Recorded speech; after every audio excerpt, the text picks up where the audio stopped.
Good morning and welcome. It's great to be with you again today. Here we are at Wednesday. We've got our coffee and we're ready to tackle the day with all the energy and force that the Spirit of God gives us as His people. So I'm hoping you're walking in faith, and I know that sometimes that's real difficult. I mean, I'm like you. There's some times where I just, you can get really low, especially during these times where we're so limited in how we can express our life and interact and move around. So I just want to let you know we're always praying for you guys. And as I said, my real purpose in this whole series that we're getting into, looking at the seven churches of Revelations, is I really want to begin to kind of equip people from a spiritual sense to be ready to do spiritual warfare. We always need to be reminded our battle is not against flesh and blood. And that's so hard because we look at people, and there are people who come into our life that create difficulties, and they make it hard and they make it challenging. There's people who break our hearts and hurt our feelings and disappoint us. That's just part of the human experience. And, like the old saying goes, church would be great if it wasn't filled with people. Well, it's filled with people like you and me. People do it to us. We do it to them as well. And the enemy takes advantage of human weakness, and he really plays upon that and gets us to really go in places in our heads that aren't healthy.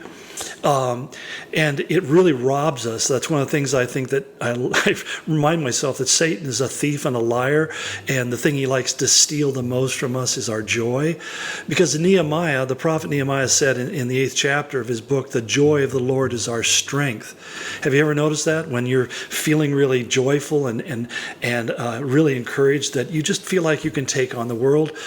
But few setbacks, few disappointments, maybe a minor or even a major loss can knock you off your game, and you feel like, I just give up. I've got nothing else to give anymore.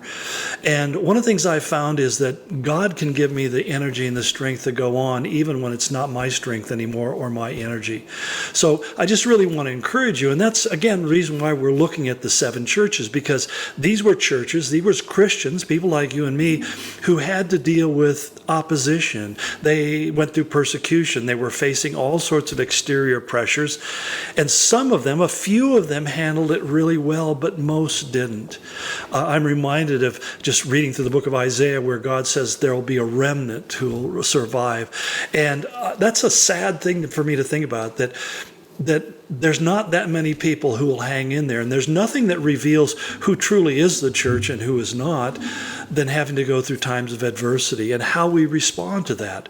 And so as we look at these seven churches, that's really what we're going to be talking about, how we're responding to these things.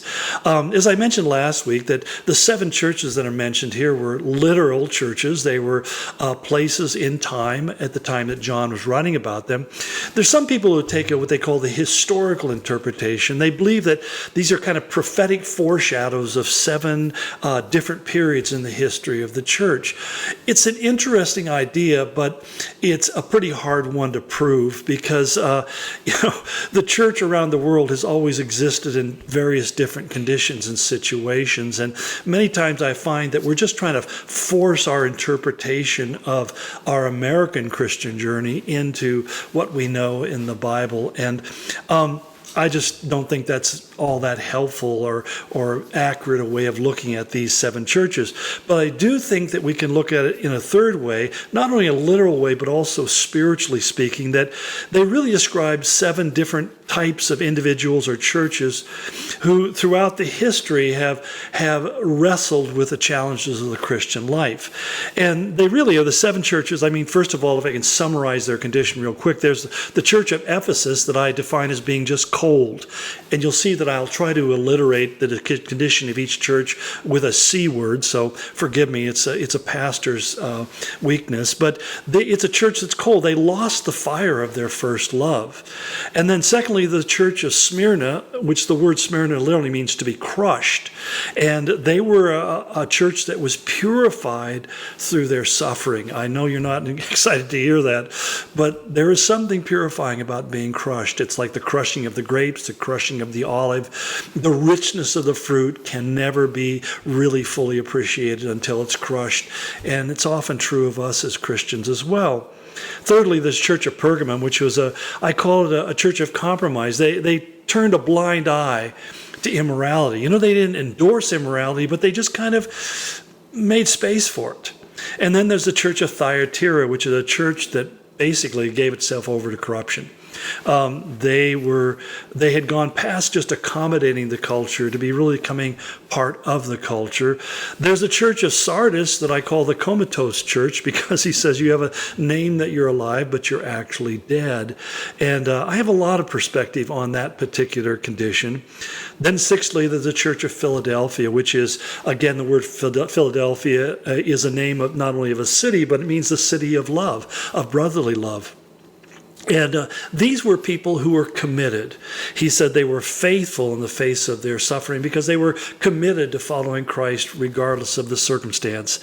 And then lastly, there's the church of Laodicea, one which many people feel is probably the most obvious example of where the church is today in our culture. They were unconcerned about things that they should have been very concerned about. They're kind of non-committal. They had kind of a couldn't care less attitude. They were part of the culture, they enjoyed the culture, and they lost one of the central ingredients of true spirituality, and that's your awareness of how needy you are.